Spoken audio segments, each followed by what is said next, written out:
I had no idea that they have their own language. I had no idea that there were certain parts of Cornwall that existed apart from the picturesque version that we know about, and that they also have the go through the experience other areas go through in terms of having people who are low-income earners, people who are heavily dependent on welfare, people who are struggling to eat. And being here firsthand exposed me to that, because I thought this was a place for posh holidaygoers.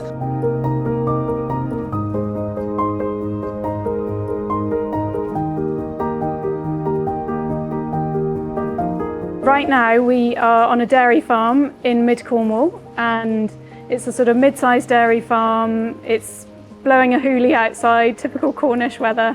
And this morning we've been to a community garden that has sort of day provision for adults with additional needs. We had a wonderful time there, and their amazing greenhouses and all the incredible community work that they do.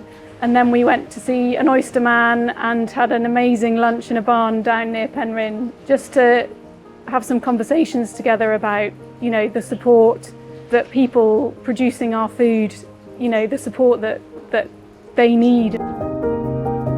I was looking forward to coming here in the sense that I'm touched by anything that has to do with the disability and special education and needs sector. This place offers some kind of hope, but again they're struggling with financing and funding. As far as we're concerned, the stumbling block to our progress is capital investment. Cornwall is the end of England, so it can maybe be overlooked. And actually, the wonderful steps that different businesses are making down here are fantastic, but they can only go so far.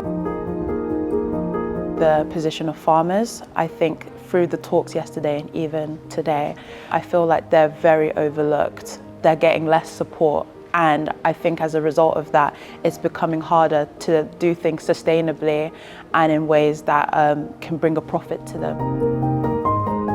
For me, I think what's special about Cornwall, especially having been here, you know, as a child, is really the passion for growing our own vegetables. You know, things like Cornish apples. You know, you're not going to get them anywhere else. I guess there's so much of like food heritage, like with relation to like land and sea and everything, and people are like so passionate about and proud about it, and they're working collaboratively towards like making it better and sustainable.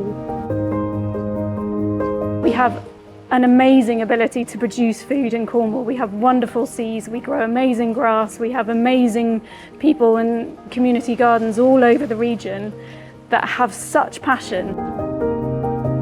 If you look after your fishermen and your farmers, that's what feeds this country, you know, and that's what makes our country great. Hearing from the people talking, you can't just implement one policy, you can't just do a blanket policy for the whole country. What works in Cornwall will not necessarily work in London, will not necessarily work in Kent or Canterbury. The government should be focused in a way that suits the people of that area.